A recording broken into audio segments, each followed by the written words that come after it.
got a nice subject today. We're going to talk about the SAID principle. Not right said Fred, but the SAID principle. So what is the SAID principle, Mitch? The SAID principle is a training principle that stands for specific adaptations to imposed demands. And it's exactly what it says. Our body adapts specifically, and you can think of that neurally, cardiovascularly, biomechanically, so on, to the imposed demands that we put on it. And those imposed demands are the stresses or the stimuli that we apply to the body. It's a simple concept, but applying it, depending on what you're training for, is interesting. Let's just say that it can be interesting because it's easy to get pushed off track with the SAID principle and training and devices and philosophies and theories and so on. So there's a couple of fundamental things I think around the SAID principle that are important. To just reiterate what Mitch said, specific adaptation to imposed demand. What that means is your body will adapt very specifically to the demand you impose upon it. So if you want to be a 100-meter sprinter, you're not going to get far doing 150-mile runs or swimming or riding bikes. You need to sprint.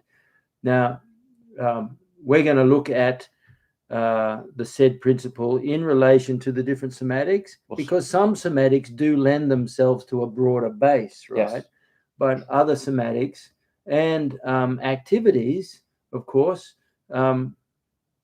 require a far more specific approach to training. Absolutely. And I think sometimes we underestimate how important that specificity is. Yes. Is that a fair call? I think so, enormously, yeah.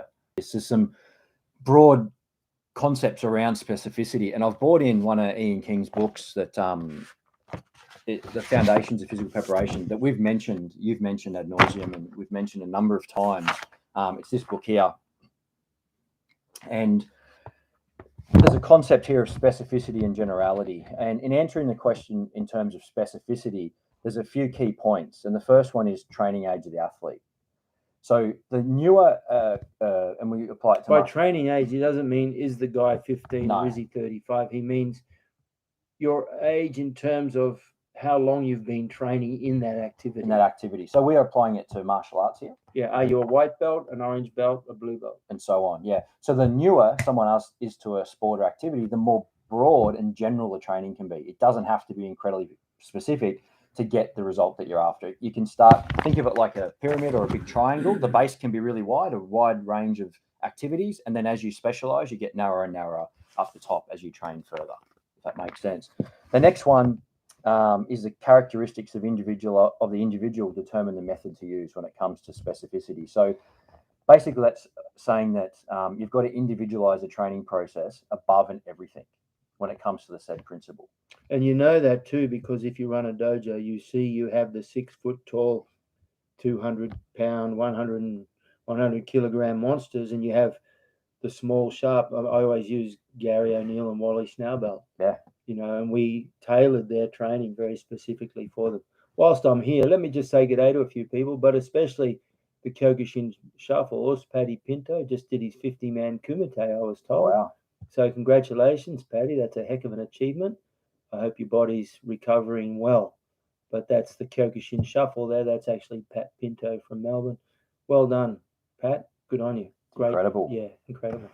In a few minutes. But well done, Paddy. You should be very proud. Specificity alone, I think, is so underestimated.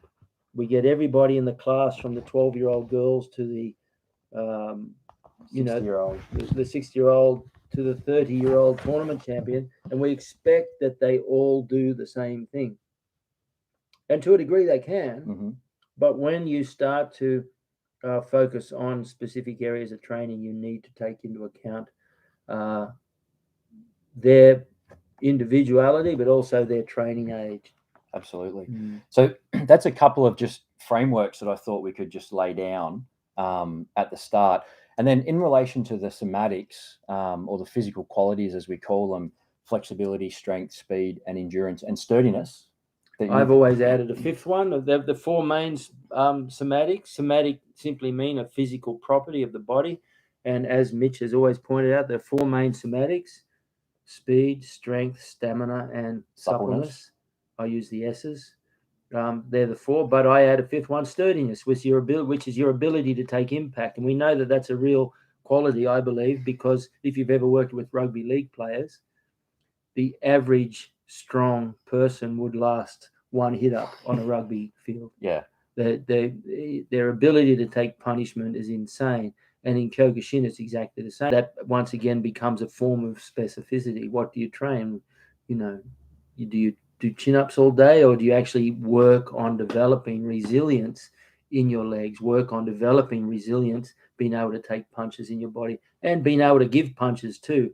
If your body can't support the power you can generate, well, then that's a problem as well. And I'm sure Sensei Pat, who just completed the 50-man kumite, would attest to that as well. I'm sure if we looked at his training and his preparation, there'd be a high degree of sturdiness training in there, without doubt.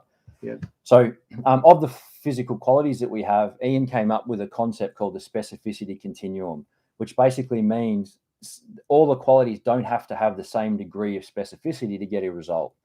So on one side of it here, if this is the more general side and this is and Xian's on the more specific side, flexibility would be on the more general side.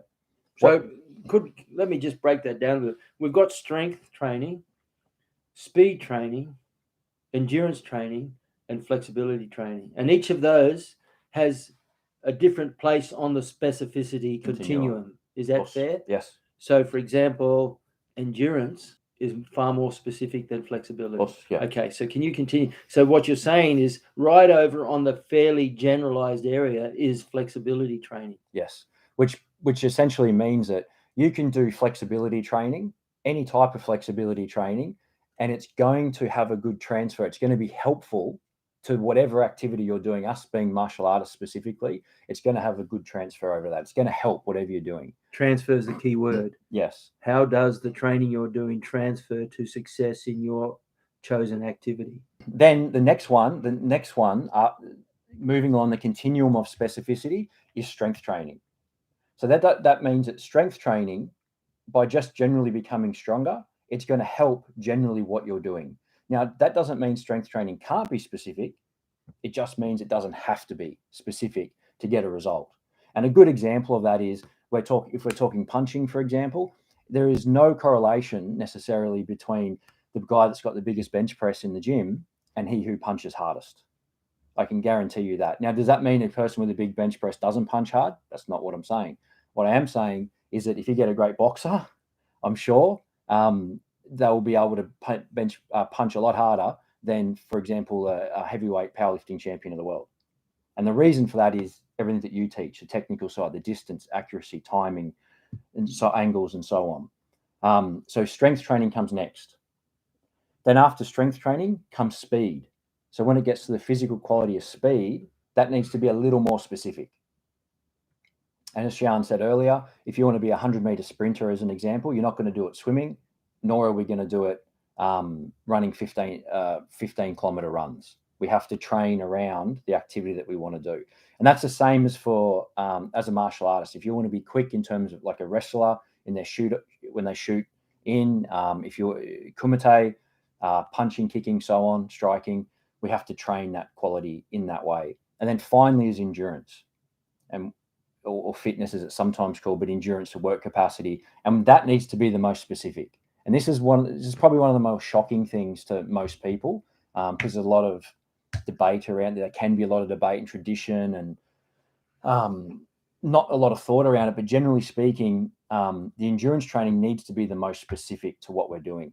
And a good example of that, just to use a general example, is Lance Armstrong. Now, we all know what Lance did. He won 7 Tour de France's, and he did it the way that he did it. But what's also interesting is during that time, he ran the New York Marathon. And he didn't win the New York Marathon. In fact, by any means. He didn't even come close, right? And you'd think, hang on, he's one of the fittest guys in the world. He did the Tour de France. He won it 7 times. He's cycling every day for all this time. And it's a cardiovascular activity. It's an endurance activity. How does he not win? It's because endurance has to be very specific. His heart and lungs, his central endurance, his heart and lungs are off the charts. His VO2 max, all that kind of stuff would be insane. But his peripheral adaptations, and these are the specific adaptations that happen in the neuron, that happen in the muscle, that happen in mitochondria, nerves, all this kind of stuff, they wouldn't have been developed for running like they were cycling. I mean, there's a huge difference. Running is weight bearing, cycling is not. That's just one.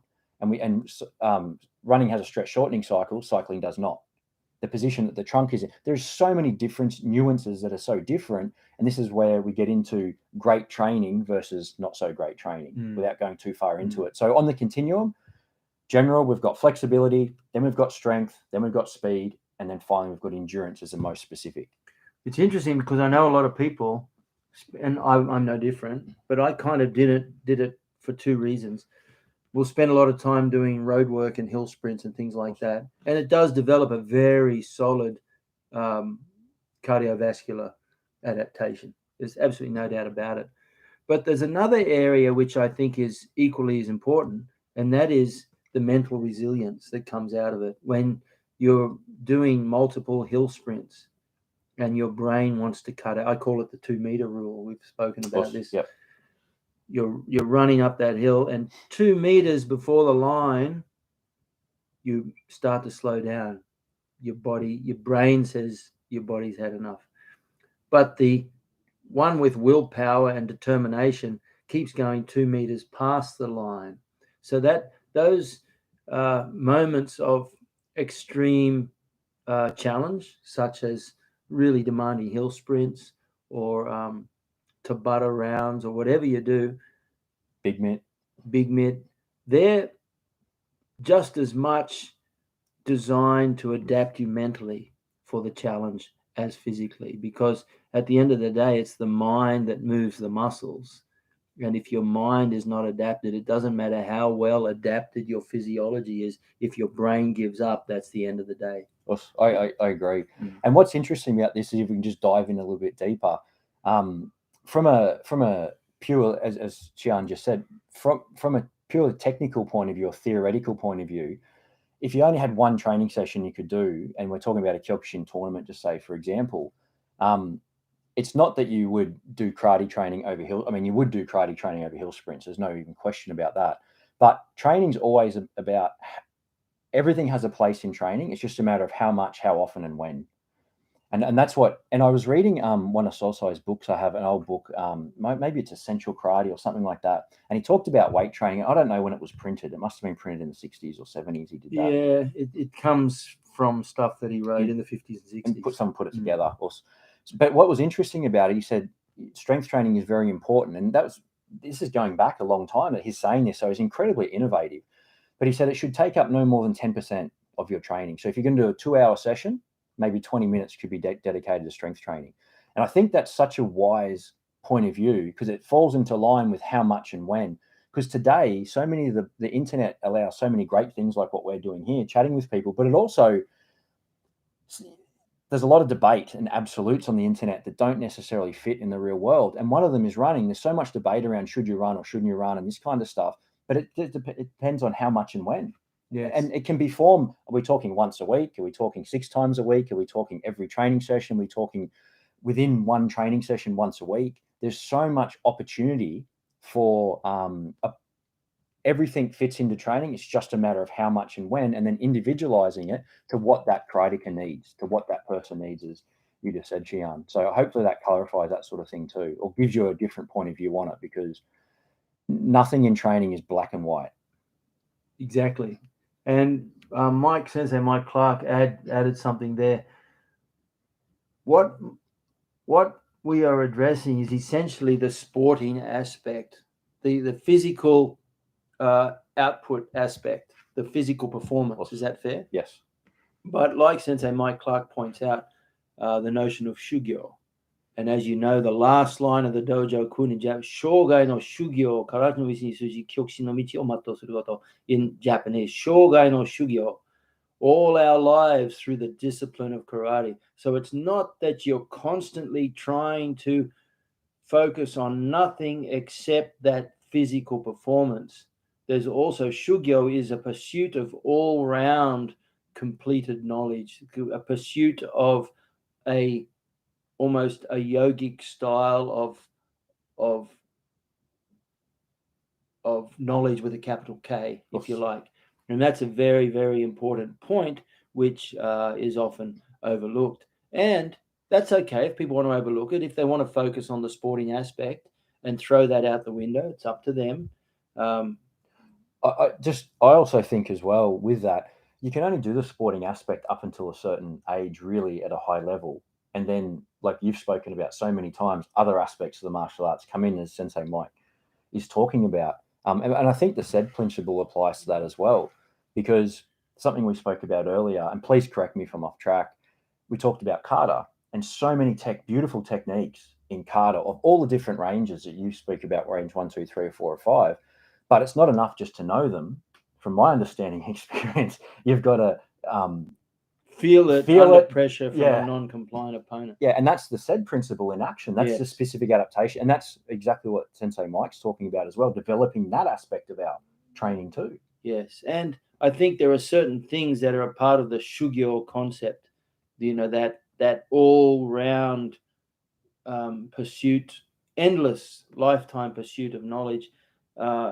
It's almost like an eternal quest. It's almost like an endless search, because it's addressing the body, the mind, and the soul, and that's why it's so much more than the physical properties. Now, having said that, you can use the said principle, specific adaptation to impose demand, for not only the physical somatics, but also technical, mental, spiritual, all that sort of thing. There's a saying, we were just talking about it recently, the deeper the mud, the bigger the Buddha.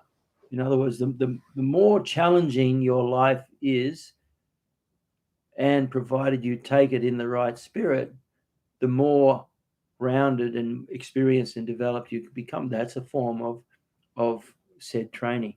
You're actually adapting emotionally, psychologically, so very specifically to the demands you face upon it. So it's one thing I always said, you could take a very peaceful, calm-looking person and just rub them the wrong way, and all of a sudden you find out really how shallow that calmness can be, because the reason they're so calm is they've never exposed themselves to a challenging situation that will actually challenge their calmness.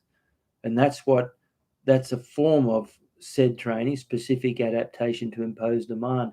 And this is why when people go into, for example, monasteries and so on, they're often challenged in ways they most unexpected, because they think all they want to do is go in and meditate and do all this sort of thing. But maybe that person's number one problem in the world is they're so disorganized and they don't care about other people. So all of a sudden they can be thrown into a situation where they have to organize the calendar for some aspect of it, and have to deal with certain people who are dead set difficult to deal with. Yeah. And you fail or you don't fail. If you come through with flying colors, well, then you've adapted very specifically to that demand. So the specific adaptation to impose demand should be seared into your brain as one of the most important concepts to train any training, whether it's pure physical preparation for a tournament, or whether it's the shugyo, that lifetime discipline of forging the spirit. I think is pretty important. I couldn't agree more. I think it's a wonderful point. And how, if there was a bit of a framework, Xian, for that throughout life, because you're over 50 years in Kyokushin at the moment, are there a couple of fundamentals that you see in that area? I think kata is one of those things. You'd hear it all the time. People say, yeah, it's all in the kata. It's all in the kata. Yeah, and like was Mitch was saying, yeah, but have you actually taken that technique and applied it under pressure against someone who's really determined to hurt you?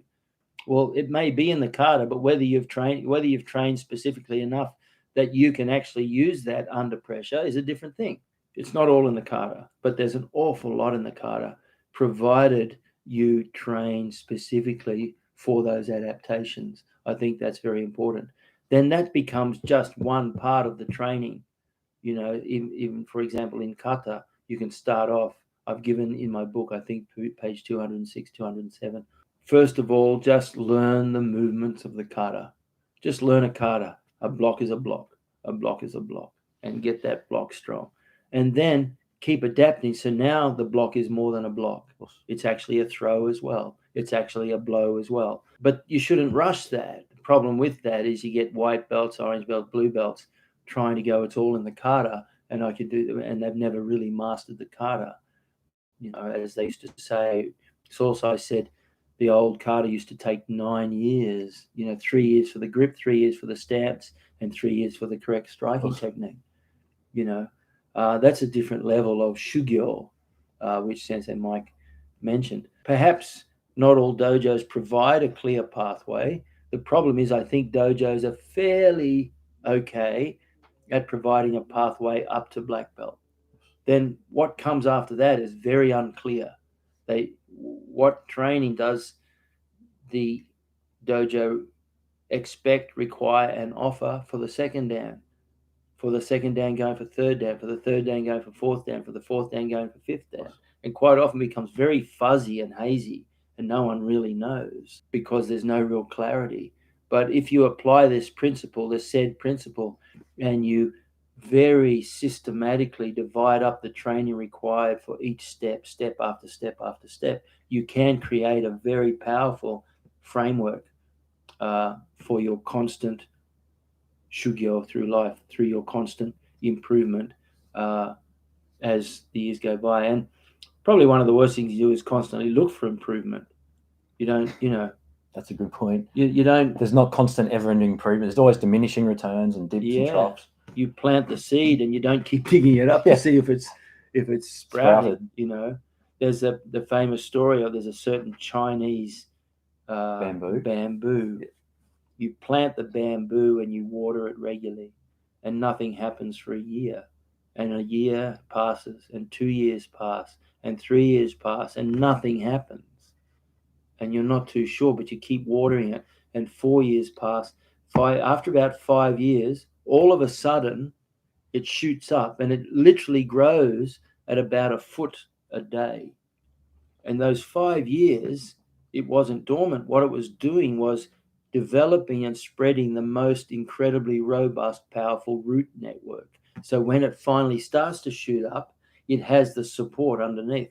Well, that's a very powerful analogy for training. You're not constantly looking or expecting results. What you're doing is planting the seed and constantly working, and let the results show themselves. That's a very powerful approach to it as well. I'm just thinking as you're talking about that too, your book is a fantastic framework for long-term. I know you've got a section in there talking about training for the Yodansha, and through the year, they've got different cycles, conditioning, Kihon, Kata, Kumite, and then as going through the ranks as well. And I don't know if there's anything else out there like that in the world. So I just thought of that too. That's pretty insightful and innovative that you've done. Well, yeah, perhaps, but it's something that needs to be considered. And the main reason I did it was because for many, many years, in Japan karate circles, even to this day, a lot of karate schools don't even consider Kyokushin to be karate. They don't give it the honor of karate. A good friend of mine was training in a style of Shitoryu, and he was in Japan for their tournament, and he invited me along, and I went to a kata day. And this was one day from morning till night focused on one kata. You could choose the kata. There were about 6 groups, and you could choose one kata.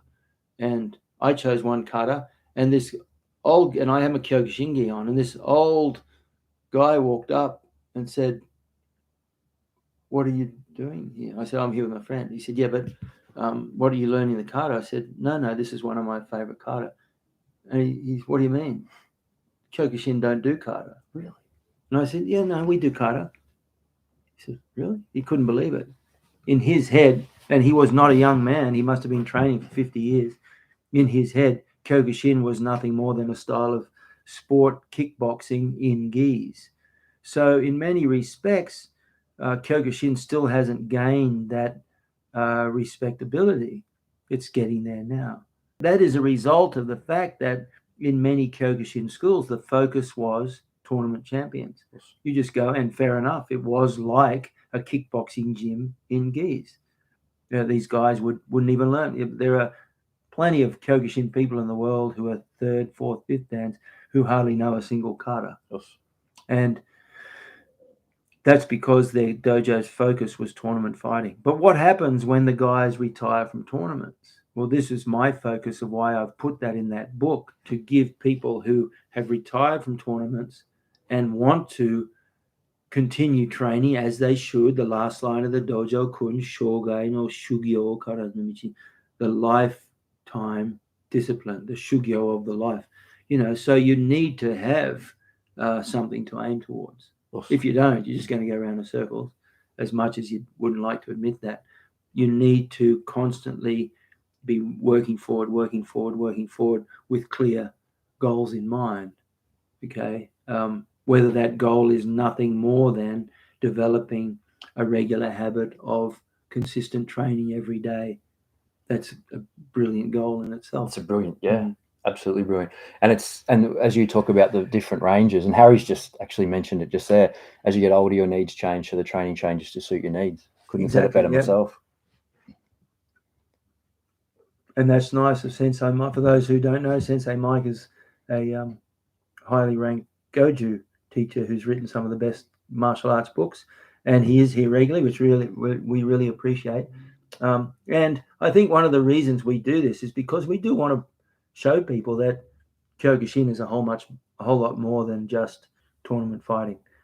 The competitors of the first world tournament are all in their late 60s, 70s, some even over that now. Some have even died of old age.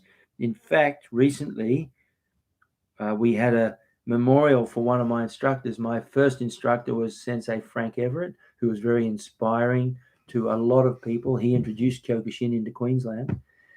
And then Sensei Brian Ellison came from Victoria, moved to the Gold Coast in 74, if I remember right. And I started training with him as well. He's Sensei Pete Collis's instructor. But just to show you exactly what I mean, this, for example, see if I can show you this photo. This is a photo that was taken at Brian's. We had a memorial for Brian down at Point Danger there. And that's yours truly, of course. I made the final 32 in the fourth world tournament in 87. That's Sensei Pete. He made the final 32. In fact, he made the final 16 in the third world tournament in 84.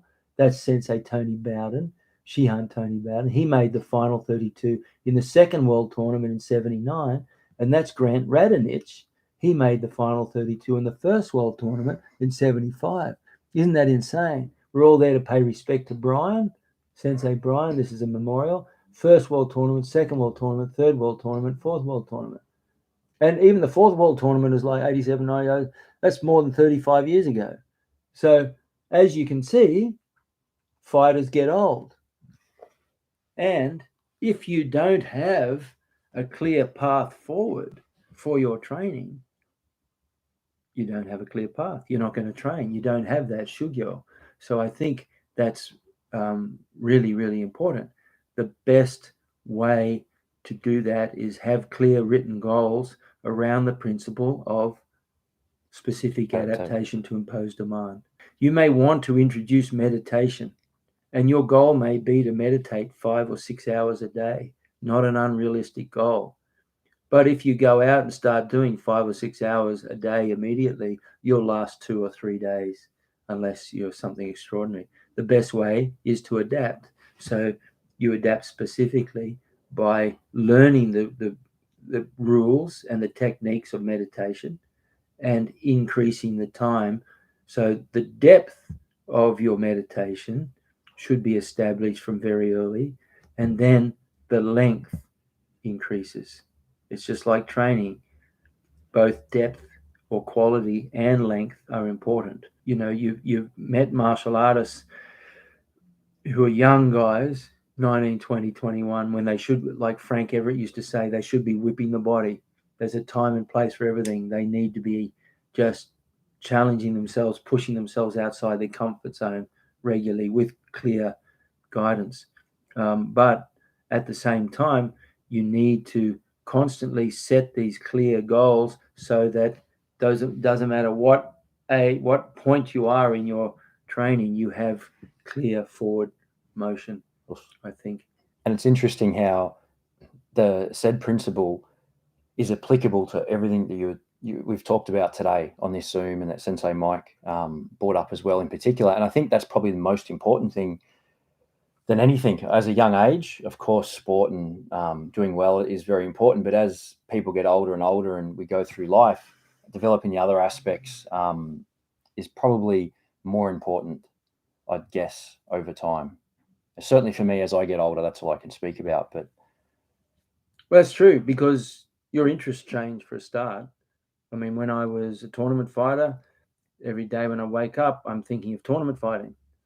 Now it's the last thing on my mind. In fact, to the point whereas I rarely, if ever, even attend tournaments. It's not where I'm at the moment. It's not where my head is. So clearly, things change. And the beauty of kata is that it provides an encyclopedia of historic knowledge that you can continue to research and take deep for an entire lifetime. That's the beauty of it, and that shugyo that Sensei Mike talks about is the difference between karate as a sport and karate as Budo. And Budo, we talked about do, Budo, Kendo, Karate do, Aikido, Judo.